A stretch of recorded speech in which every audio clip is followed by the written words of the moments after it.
Hi guys, நம்ம last வீடியோவில் இந்த ஆஃப் பம்கின் வச்சு எப்படி வெயிட் லாஸ்க்கான ஜூஸ் எப்படி போடுறதுன்னு நம்ம பார்த்தோம். இந்த ஆஃப் பம்கின் வச்சு நம்ம இப்போ எப்படி பம்கின் ஸ்வீட் எப்படி செய்யுதுன்னு பார்க்க போகிறோம். அதுக்கு இந்த பம்கின் சின்ன சின்னதாக ஸ்லைஸ் பண்ணிக்கலாம்.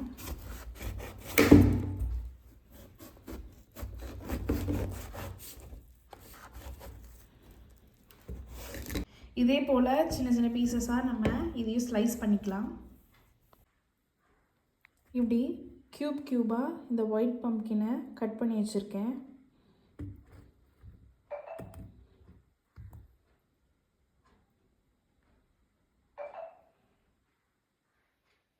இப்போ ஒரு கடாய் எடுத்துக்கலாம். அந்த கடாயில் 2 கப் போல் சுகர் சேர்த்துக்கலாம்.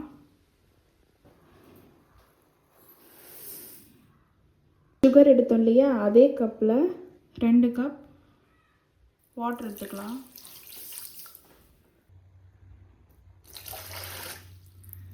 இப்போ இதை நல்லா பாயில் பண்ண விட்டுடலாம். இந்த சர்க்கரை நல்லா தண்ணி இப்படி பாயில் ஆனதுக்கப்புறமா நம்ம க்யூபாக கட் பண்ணி வச்சுருக்கோம் இல்லையா ஒயிட் பம்கின், அதை அப்படியே இதில் சேர்த்துடலாம். இந்த ஒயிட் பம்கின் இந்த சர்க்கரை பாகுலேயே நல்லா வெந்து அப்படியே ட்ரை ஆகணும். ஓகேவா? அந்த ட்ரை ஆனதுக்கப்புறம் எடுத்து நம்ம கொஞ்சம் அது நல்லா அந்த பிசுபிசுப்பு இல்லாமல், மாய்ஸ்சர்னஸ் இல்லாமல், அந்த ஈரப்பதம் இல்லாமல் உணக்கி வைக்கணும்.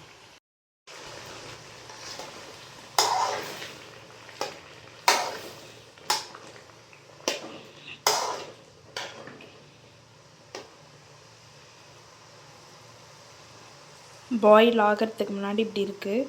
நல்லா பாயில் ஆனதுக்கப்புறம் இந்த சர்க்கரை பாகில் வெந்ததுக்கப்புறம் எப்படி இருக்குன்னு நம்ம பார்க்கலாம்.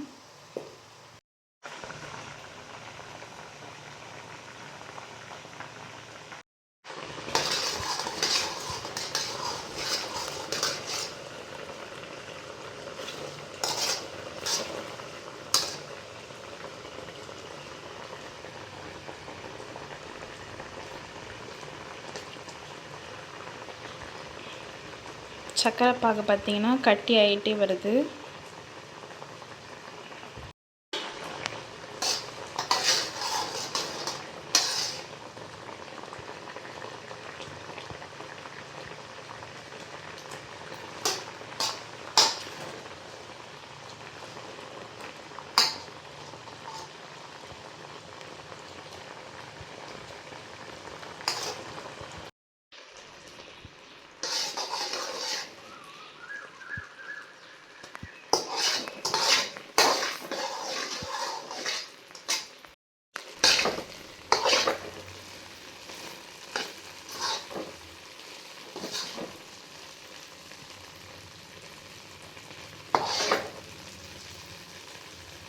சர்க்கரை பாகெல்லாம் நல்லா கெட்டிடுச்சு. இந்த சமயத்தில் இந்த பம்கின் எடுத்து ஒன்று ஒன்றா தனித்தனி எடுத்து வச்சிடலாம்.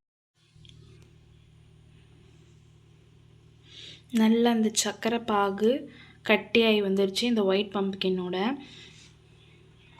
நல்ல அந்த சர்க்கரை பாகும் இந்த ஒயிட் பம்கினில் பிடிச்சிருச்சு.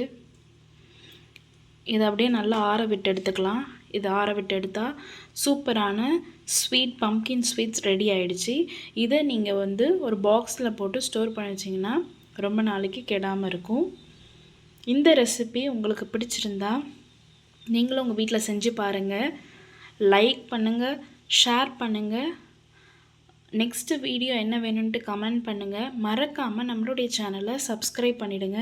இந்த மாதிரியான இன்னும் பல வீடியோஸ்களை பார்க்கலாம். தேங்க்யூ.